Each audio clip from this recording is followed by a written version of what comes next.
Hey, welcome everyone to IoT Coffee Talk. And that was terrible karaoke. Of course, no one sings for some reason. Probably because I play a bunch of songs that nobody knows. But that was the Scorpions. Yeah, Scorpions. Classic. Classic stuff. I think it's called, it's a classic called, I forgot the name of the title. I think it's called No One Like You. That's right. Yeah. Right. That's No One Like You. Yeah. Na, na, na, na, na, na, na. You know, Klaus Those Meine. were the days. Those were the days. Klaus Meine, one of the greatest rock vocalists ever. Remember him? He was up there. Yeah, I think we talked about him on the show previously because he would show up. They still tour? Are they on some sort of? They're in Las Vegas, I think. Still residency in Vegas. Yeah, the Scorpions experience. But it's really cool to watch him because back, in the 80s, you thought these guys are like shredders, and they're amazing musicians, right? Matthias Jobs and Michael Schenker, really great guitar players, right? Yeah. And so back then we thought they were like these amazing shredders. They are incredibly melodic soloists, right? Especially Matthias. I don't know. I mean, some of the solos are classic. A lot of the guitar solos are classic, very recognizable, man. Yeah. But they're also like, if you're a guitar player like you and me, you and I, we can appreciate where these guys go with the melodies, right? And we can get a sense of how they're maybe influenced or inspired. Mm-hmm. But the mental trip that I always go through, especially when I listen to like what Eddie Van Halen does, is wonder how did they go there at this moment, going from where they are here to where they go next is sometimes the most incredible thing.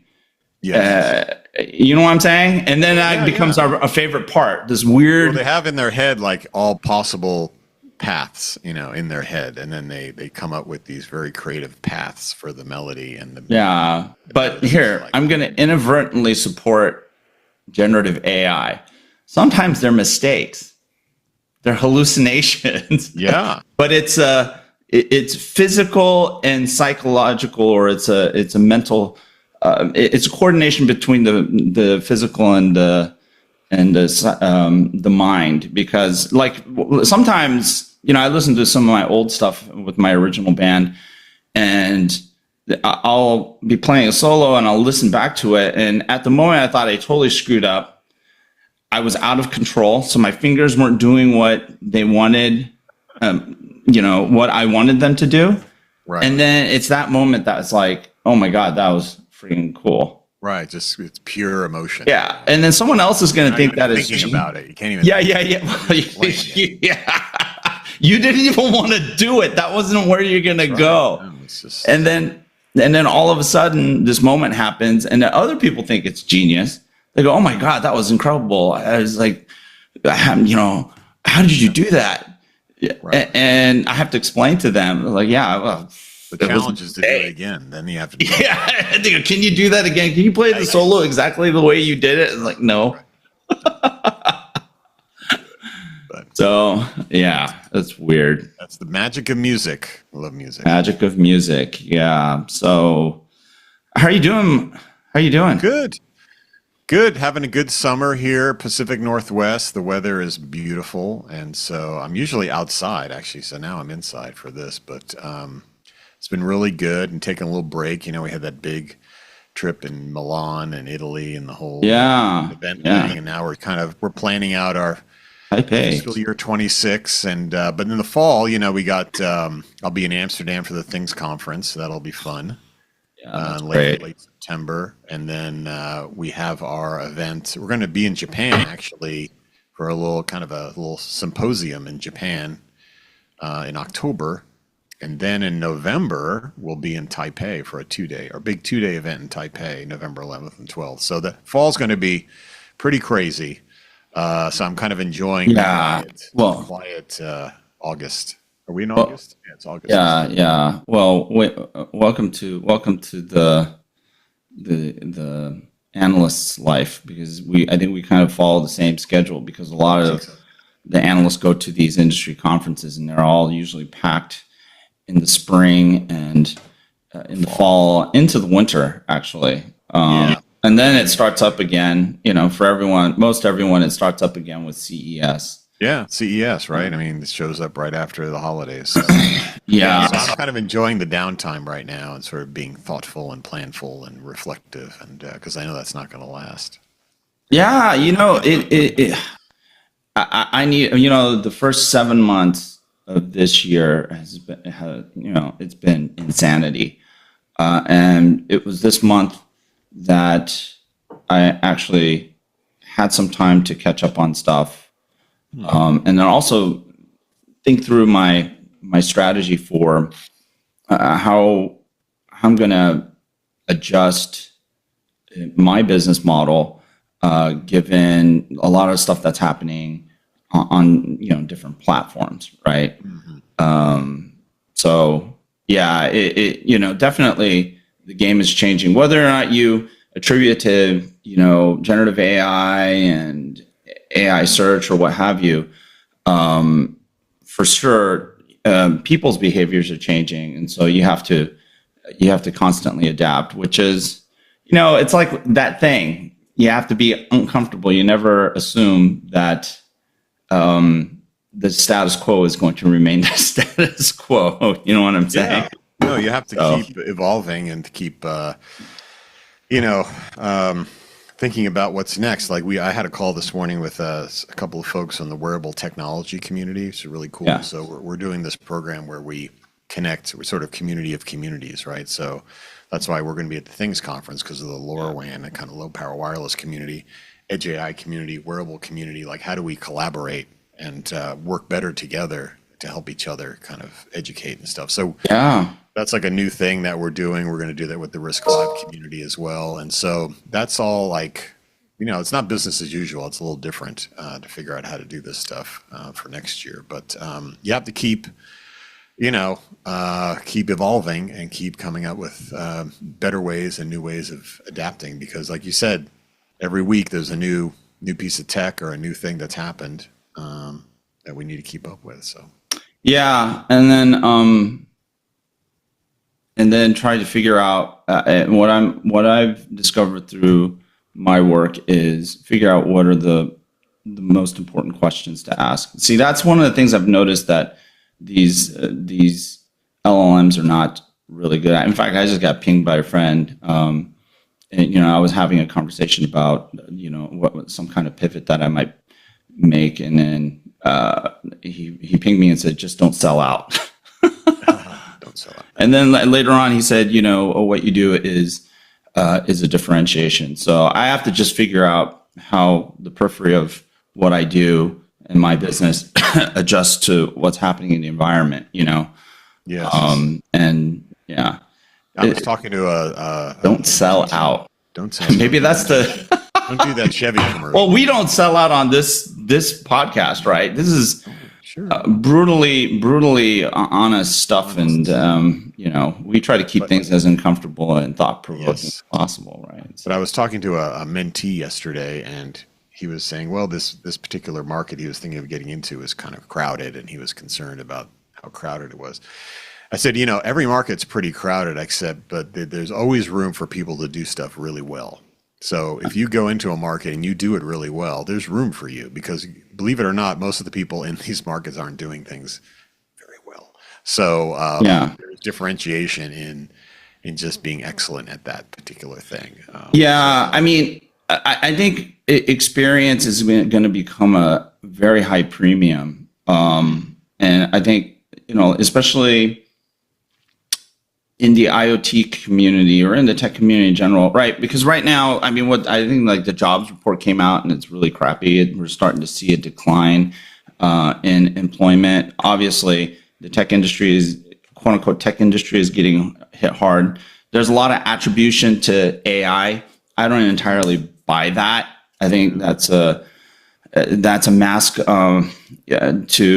it's mask on top of something that, some other stuff. It's like saying we're having what's the new term for we're firing people, laying people off. There's like all these new, I guess they're like asking Chat GPT to come up with new euphemisms for we're just laying people off. We're optimizing. Maybe they should just efficientizing or whatever. Yeah. We're what is it? We're outsourcing and offshoring. How's that? Bring that back in. If that's what you're really doing. Reshoring. We're right-shoring. Oh my gosh. Optimal shoring. We're Uber shoring. Right? Yeah, we're just getting rid of folks. Especially the older ones. Old good ones who have experience that you don't want to listen to. Get rid of those folks first. Yeah, because they're grumpy old guys that and gals that just get in the way of innovation. Because all of us have to innovate. That's right. Right? All of us have to innovate. Execution means nothing. That's right. Go tell Intel that. Yeah.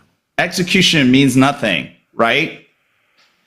You don't execute, you become Intel. If you don't, that's I love it. If you don't execute, you get executed.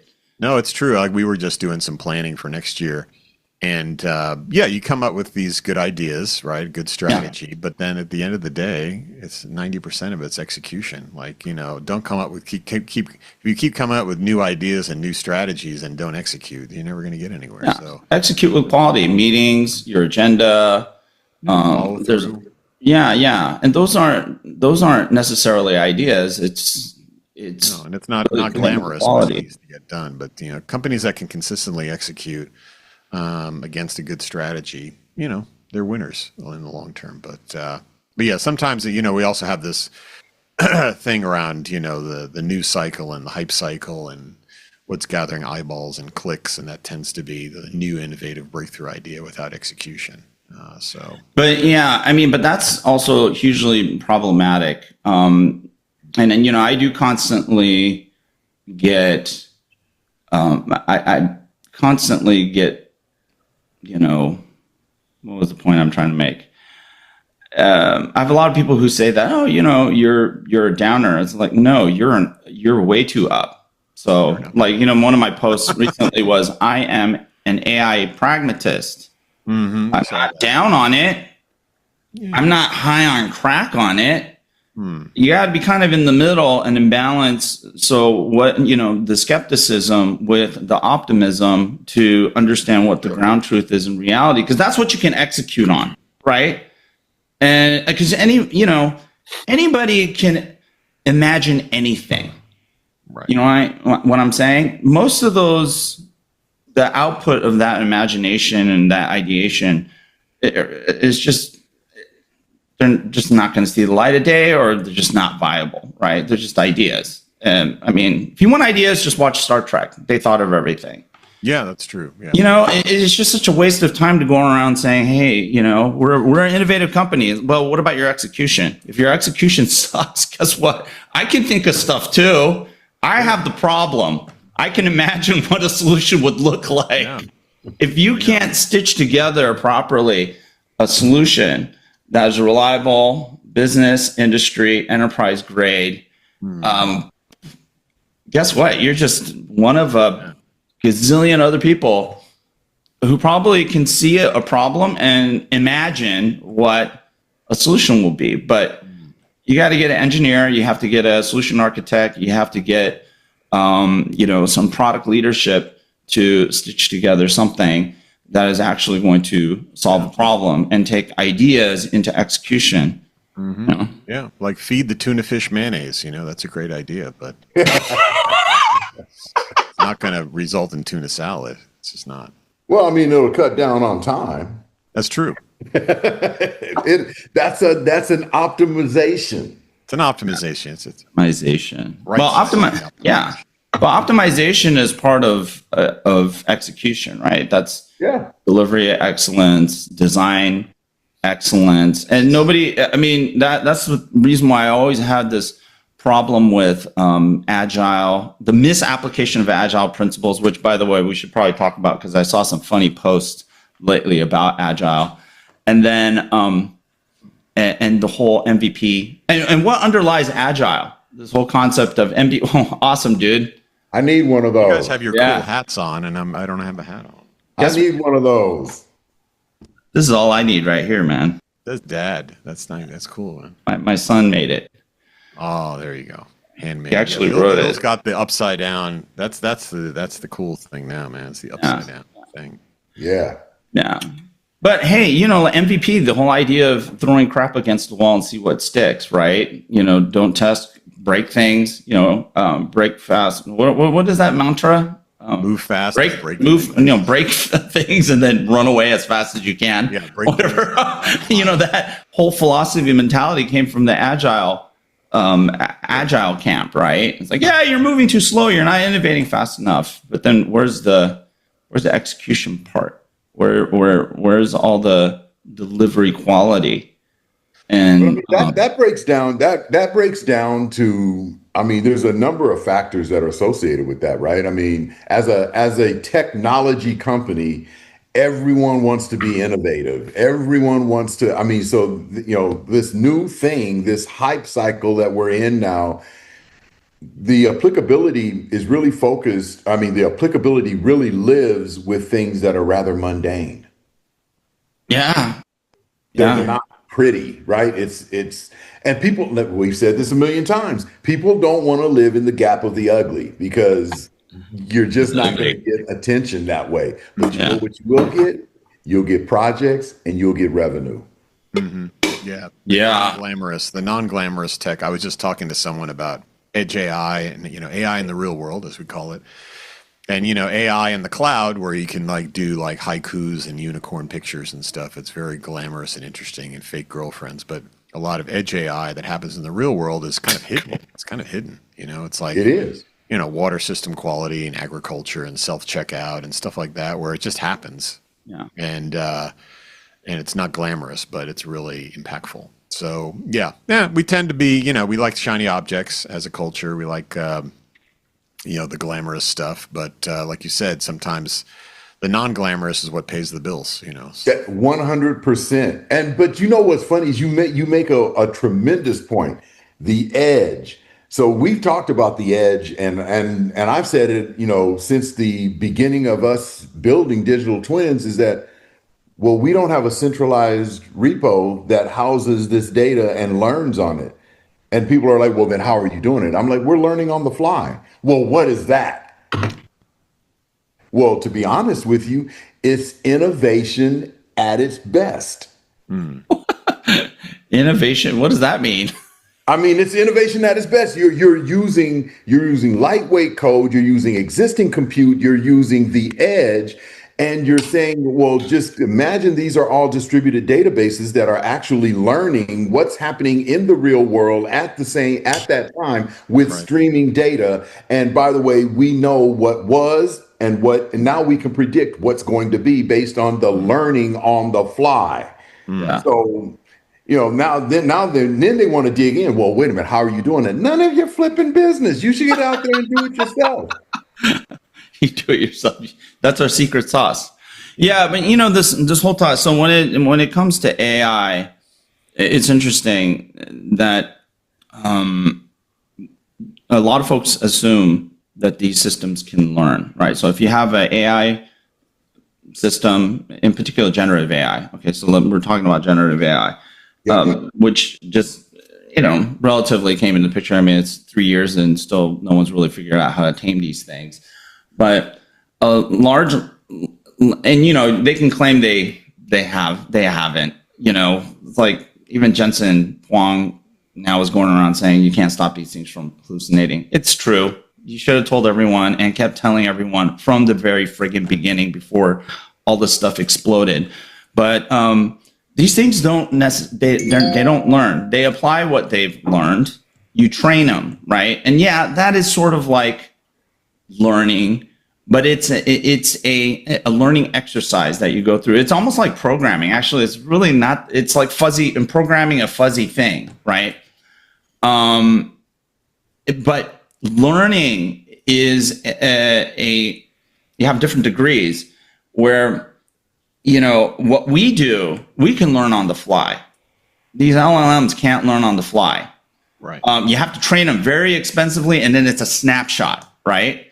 After that, it only knows what it knows, whatever it was trained on, right? So it's more like a database than it is a human.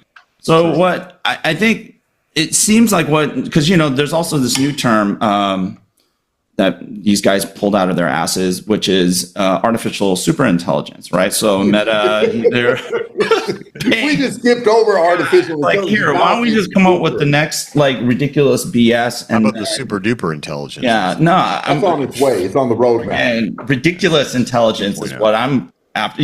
Come back to me when ludicrous intelligence. Yeah, ludicrous. Yeah, ludicrous. Plaid. I think, what? Honestly, I think Elon's going to win because, didn't he copyright Plaid, or is that still a Mel Brooks thing? I don't know. Oh, Spaceballs. Wait a minute. Now that you mention that, what year is your Tesla? My Tesla? 2020. Oh, you missed out on it as well. You know that the latest update put Grok into the car. Oh yeah, no. Yeah. My wife's has, and it has an unhinged mode. Really? Go in and ask the unhinged mode. What do you think about ICE vehicles? Listen to what it says. Wild. I mean. You know what? It's like the Magic 8-Ball. Remember? Did you guys ever play with I remember that. Right? It's like people... Looks cloudy. Yeah. It looks trying to predict the future or get... How people are doing with this stuff. It's just so funny. The rips, the strings of curse words that are coming out of this thing, fabulous. Wow. So he's productized Tay, basically. There's a Tay mode. Oh my gosh. Yeah. It's Microsoft missed their window again. At 3 a.m. listening to this thing just go off. Did you hear what Pete just said? Oh, what'd you say? He said Microsoft missed their window again. That's right. They had it down. They were ahead of their time with Tay, and then they blew it. Man. They blew that one big. Just like tablet computing and HoloLens, right? Nobody wants Stephen Hawking. They want Andrew Dice Clay, right? Oh man.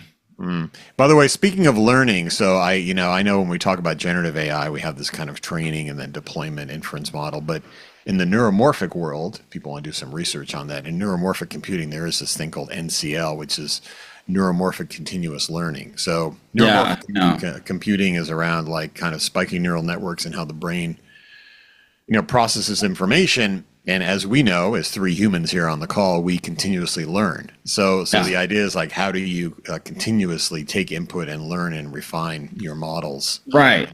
So there is some cool research happening with different architectures in AI to do more continuous learning, so that the models do continue to. But that has not been applied to generative AI stuff. For transformer models, that's not what's happening. Right.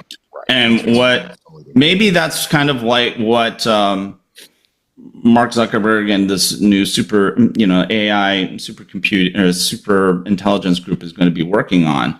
But what everyone else seems to be doing is trying to they're trying to take the transformer and everything built on top of it thus far, and then continue to brute force it into brute force continuous learning.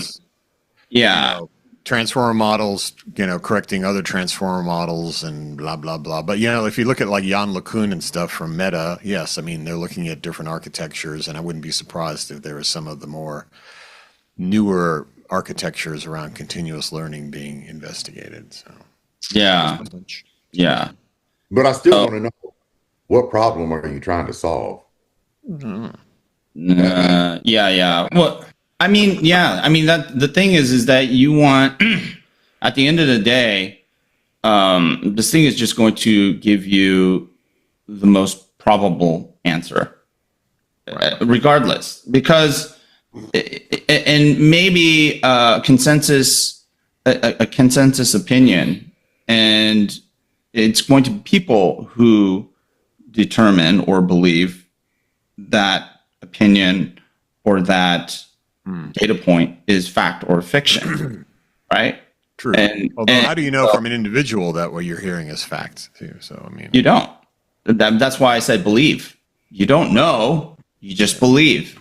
And 99% of what people are going to do is they'll just believe, because they don't want to go through the arduous task of actually thinking through and researching themselves, going directly to sources versus having this, this proxy representation of a whole collection, a distribution of content and, I don't know, data points. I'm not even going to call them facts, because I think when I look at what Perplexity does, I mean, it literally draws in these ads as input. Like if you ask them, well, what kind of business should I get into to, quadruple my, my $100,000 investment in it. And then what you see in like the ads, the references are like, get rich quick. That's right. Invest in crypto. All kinds all of about the sea monkeys. Sea monkeys. Open a sea monkey farm. Man, I wanted those when I was growing up. Yeah, same here. Yeah.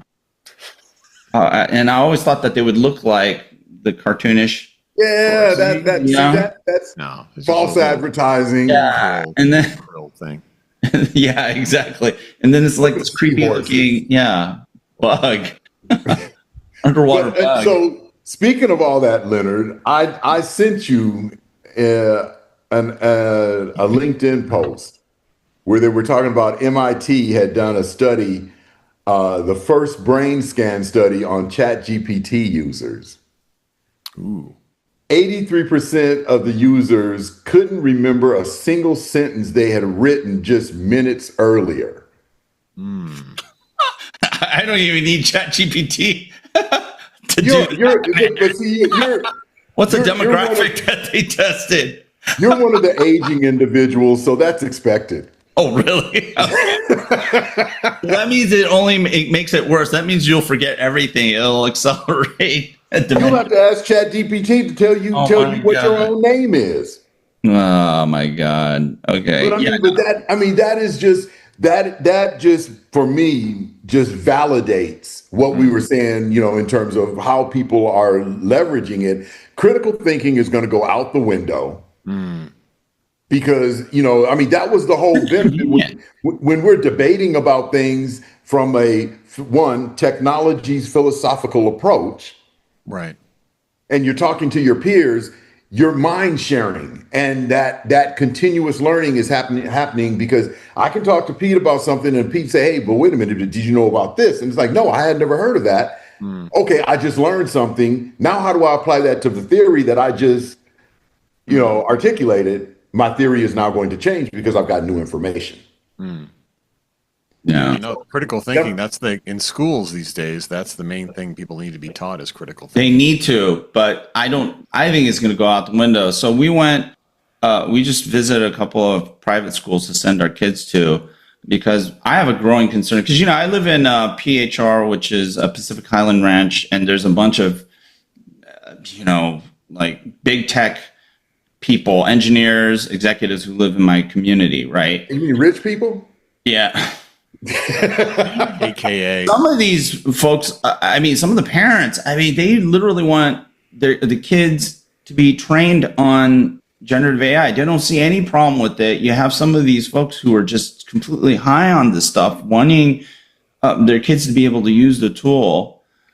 And you know, I'm like actually concerned about sending my kid to a public school, because you have these parents influencing the administrators and pushing them to adopt and allow the kids to use generative AI, and they don't understand that it's not, we're not sending kids to a friggin' vocational school for a technology that moves faster than lightning. You know what I'm saying? It's just, these guys don't get it. And you go to some of these parent association meetings, it's like, wow, man. And so some of these, we're looking for a private school where, and we found one where they focus on classical learning, right? Using Socratic method, teaching the kids taking more of a liberal approach. I don't mean like politically liberal, but a liberal arts approach versus, let's say, purely, STEM based, but teaching kids to think critically and develop their thinking over the course of their their time at that school.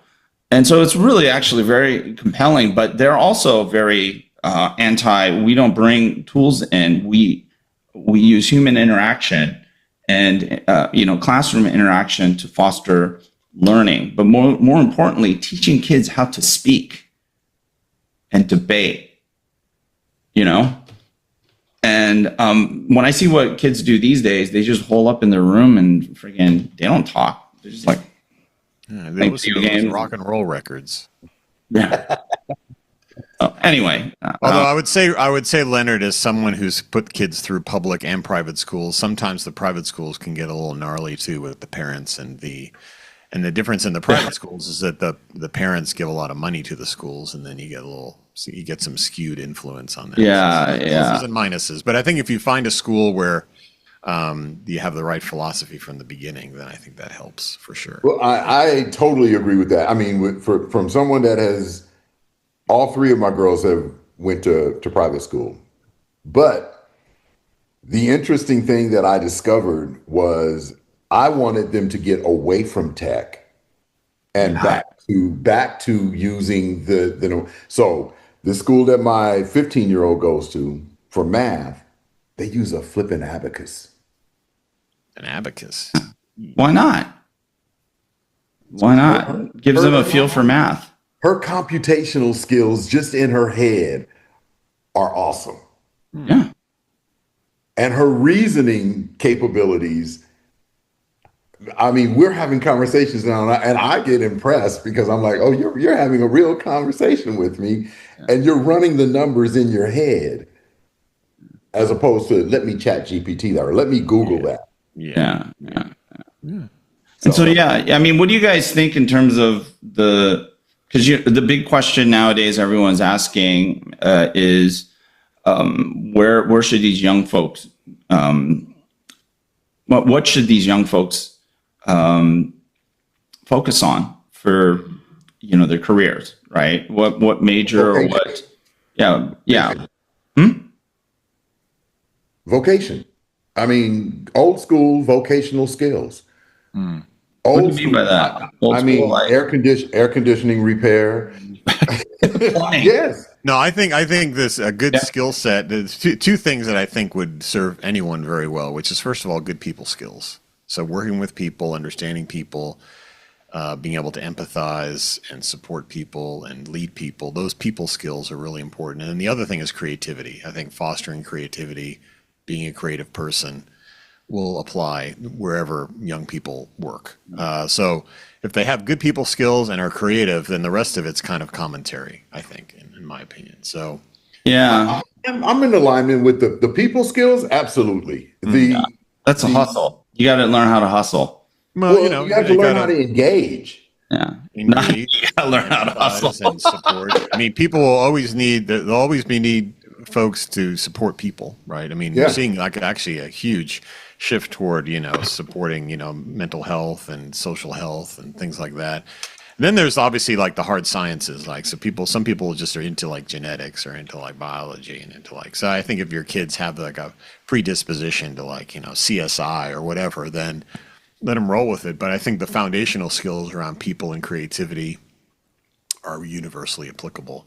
Then they can become like a very empathetic and creative air conditioning repair person. Hey, I'm telling you, that stuff is going to be necessary. It's good business, man. Air Yeah. conditioning, man, that's the future. I Well, mean, yeah. my refrigerator, my freezer just stopped making ice. There you go. I'm picking it up. Thermidor.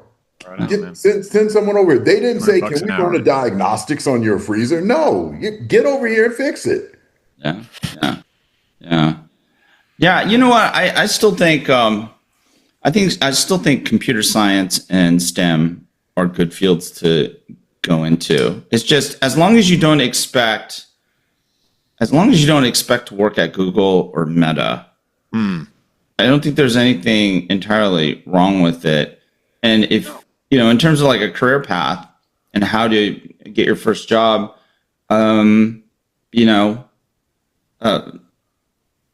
maybe you need experience anyways, right? Sure. Yeah, and just go get your hands dirty and do some of the plumbing jobs and the HVAC kind of work. Get down and dirty. Maybe go and just do some consulting work. Maybe some of it via an internship or something like that. But I think you still need to have people who know how to do friggin' math and know how these computer systems work. Otherwise, we're going to truly end up in idiocracy where, the AI is spitting out all these crazy answers because truly, like what we mentioned, like when this AI craze just started, these AIs are going to be trained on our junk, right? And eventually, these things are going to tell us, and someone of importance in the physical world is going to make the determination, or it could actually be a robot, right? Or automaton of some kind that growing crops with electrolyte, sports drinks is how you increase crop yields. Goes back Because it actually got trained on idiocracy, and it actually now thinks that is true. Well, again, And then people will do it because they don't know any the better. fish mayonnaise. Someone's gonna be like, "That's the new thing." Well, you should watch. You've probably all seen the movie Brazil, right? So I would encourage people to take a look at that if you No, want I a little haven't. bit of a. Oh, you should see it. Yeah, it's a pretty good kind of techno dystopian movie from I don't know, like Terry Gilliam from like 20 or 30, 40 years ago, 30 years ago. It's the 80s, right? But I would say kids, learning STEM is good. Like I think they need a broad exposure, and including the arts, including poetry, including visual arts, and I think that prepares kids for all kinds of possible futures, because you never know what's going to really spark their interest in anthropology or history or things like that. And I think having that kind of those fundamental skills, then if they lean toward computer architecture or semiconductor design or genetics or whatever, then that's great. But I think having that full exposure is good too. I think kids need that well-rounded. Well, I think this is where the role, when we talk about the plumber, there's also the janitor, the AI janitor, the folks who will have to clean up the mess and then keep the AI nice and sparkling and clean, right? A lot of that has also to do with the data and also AI hygienist. Hygienist, exactly. And how do you do that without having, continuing to develop and nurture folks who are domain specialists, right? Mm-hmm. And then take on the human accountability of truth and fact, right? Because these things will intrinsically misrepresent things, right? And so there has to be humans that will continue to evolve the consensus with new perspective and new, basis of fact, right? And you're going to still need to have some of these folks who are authorities, and obviously you want them certified and trained and trustworthy experts. But that takes time to establish, right? And I think one of the dangers right now is that, especially with the rhetoric in the, especially in the financial community, that, hey, we're going to get rid of everybody and humans just suck and don't count for and amount to anything. And we need to do this whole universal minimum income or basic income thing. They completely discount all this stuff. And you don't see it. You don't see it in their talk tracks that, hey, we need to, proactively come up with a way to create that whole human accountability, human to machine accountability, and what that would take. And that requires people, right? I mean, unless we want to become slaves to these machines, because at the moment, it seems like the holy grail is control. And how does control translate into benefit for the greater good, right? Right. Because I don't see the greater good part other than pornography and really creepy looking marketing material and cybercrime. Those are the biggest markets right now for this stuff. Well, they've always been big markets for everything. And it's still really not good at search, right? It's just that people are being led to believe, hey, whatever the summarization is in fact what you should know. True. You know what I'm saying? It's kind of twisted, but yeah, so I think for all the young folks out there, just have to think a little bit more critically about what survival means, right? And then I think experience is going to be that's going to be gold for people, and you have to see it. Yeah. Although then the paradox is, of course, for young people starting out, they don't have the experience. So what do they? See, maybe that's where we can help them. Yeah, where IoT Coffee Talk can help them. And then help them think through the entrepreneurial path, the non-criminal one. See monkey farming. I think criminality is just going to be, again, a convenience. It's going to be so easy that a lot of folks who have been dejected by the non-criminal economy, hey, anyone who's been super hungry and super poor, they know the decisions they have to make. And, when you make the dark side convenient, it's just the way it is. And you can deny it if you want, but, good luck. Well, I mean, it's difficult when you have like Twitch and everything like that, where these content creators, these are they're doing like anywhere. I mean, the big ones are hitting like $7 million a year. Yeah, but what are they creating? We need an economy. Creating revenue. That's for them. No. But they're creating revenue. But what is the economic value that they're creating? That's the big question, right? In terms of productivity, in terms of output, and in terms of impacting the physical world, right? You can't digest and subsist off of a metaverse hamburger, right? Right. You actually got to friggin' eat. So who are the people who are going to figure that out?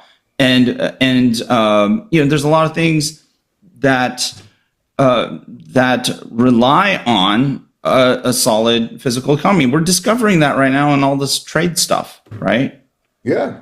yeah, all of a sudden the United States realizes, oh, hey, we actually need to bring some manufacturing back because we don't actually we're not manufacturing stuff anymore. China is, and who has a more resilient economy in that context, right? It's going to be China because they can make crap. They can make stuff really, really cheap. They can make aircraft carriers dirt cheap. But you're not going to solve that overnight. You didn't get here overnight. But that's the wake up call. Well, so you're going to do this before you ever start to do that. And right now we're doing this. Yeah, and we're going to continue to do this because right now that's where apparently you can kind of crypto your way into this illusion of economic prosperity, which I mean, I think, let's just take the, pornography and the porn industry. How does that contribute to economic, other than like maybe, but even if you're the production teams, it's like your output is something that is not necessarily going to feed people. It definitely satisfies certain urges, I mean, you know what I'm saying? Yeah. OnlyFans is killing it. Oh yeah, they're killing it. But my question is, what economic value are they creating? What are they generating? I mean, in fact, it could be negative, right? You have a bunch of people watching this stuff and not looking for a job, not looking to do anything productive. I don't know. You know what I'm saying? They might be in their office. That's the digital economy today, right? I mean, that is the digital economy. They are saying, you know what? I'm going to leverage these things. And, I'm sitting here and I'm having these conversations with people and I'm like, how did we get here? Yeah, but we're going there. I mean, it's, and it all boils down to maybe marketing, right? Like if you think about I know you love BTS. But like what the South Koreans have done with K-pop, right? It's a huge marketing engine for them. Yes. But even marketing, what kind of? I mean, it becomes a dilemma, though, right? You might be really good at that, but how does that help your economy? Because the economy is actually struggling. The Korean economy is struggling. Because there's only like one person in the K-pop industry that's really making money. He's the the umbrella for BTS, Blackpink, and all of the others that are under there. And he's shutting things down because he's like, I'm the one. I get to make the money. So I mean, it's these various economies and how they move that is such a divergence from what we were used to and what we were, striving for when we got started. And we got to see it all happen. And I'm still, even though I've seen it happen, I'm sitting there going, wait a minute, how did we get here? Maybe because, I'd really love to help these young kids that are looking at their future and maybe not seeing opportunity. It would be really. We should take IoT Coffee Talk on the road. On the road, yeah. Do some mentorship. Maybe we have like a couple of mentors. Hey, I mean, actually, all the other episodes will be good life lessons that they should probably know anyways. Because so take all of the episodes, dump them into an LLM. Oh no, dude, that shit will go Tay in an instant, dude. What are you talking about? Oh my god! Especially with Rob. Come on. I mean, hey, I'm thinking that they need to understand what FAFO Friday is all about. FAFO Friday. No, I mean, I mean, in all seriousness, I do think that it's incumbent upon, those of us that have already kind of done some things and are doing things and continue to network to go back and go, hey, talk to the colleges. I mean, Pete, I know you do that because they're in your sphere. But actually go back and talk to the colleges, your alum, all doing that kind of thing, I think is huge. I mean, Such a good idea, dude. I might do that for UCSD. I'll call up the Rady School or some. I don't know. Well, I actually had somebody ask. I was going to do that with Jacobs School of Engineering. Yeah. I think all these universities, I mean, I work with Boston University on their mentorship programs there, have done for a long time. They love alums to come back that are in industry to provide some guidance there. There's always a shortage. So I'd say anyone out there, easy, low-hanging fruit thing is get back in touch with your kind of... Yeah, no, that's a freaking great idea, man. It is a really good idea. In fact, I'm going to do that when I get back from vacation. So, I really want to, number one, I personally want to challenge the prevailing talk track on AI as it relates to jobs and human careers, right? And then hopefully we can enable these young minds with a mindset that can help them be successful, and then help them understand, the foundational value of an education, what they can get out of their investment in a college education or their parents' investment in a college education. I think that's worth it. Hey, hang on. Let's close things up. So, hey, everyone, we're at the end of the show. We ranted and raved, and hopefully there's some good stuff that you guys can walk away with. We really appreciate it. If you made it this far, you're wow. But remember, we're all for the kids, and we're trying to help kids K through 12, participate in this digital future that we're facing, whether we like it or not. But based even on this conversation, there's so much that experienced people can do to help our younger generations find a path. And so, one of the things I think we think is really important is getting, laptops and connectivity to kids in underserved and unserved communities. Because, hey, for all we know, the next, maybe not Elon Musk, but somebody that's hopefully better than Elon Musk, is among this group of young folks who may not have the opportunity the opportunity that others have. So anyways, we'll see you next week. Remember to subscribe and comment on IoT Coffee Talk at www.iotcoffeetalk.com. And we'll see you next week. Take care. Take care, everybody. Take care, guys.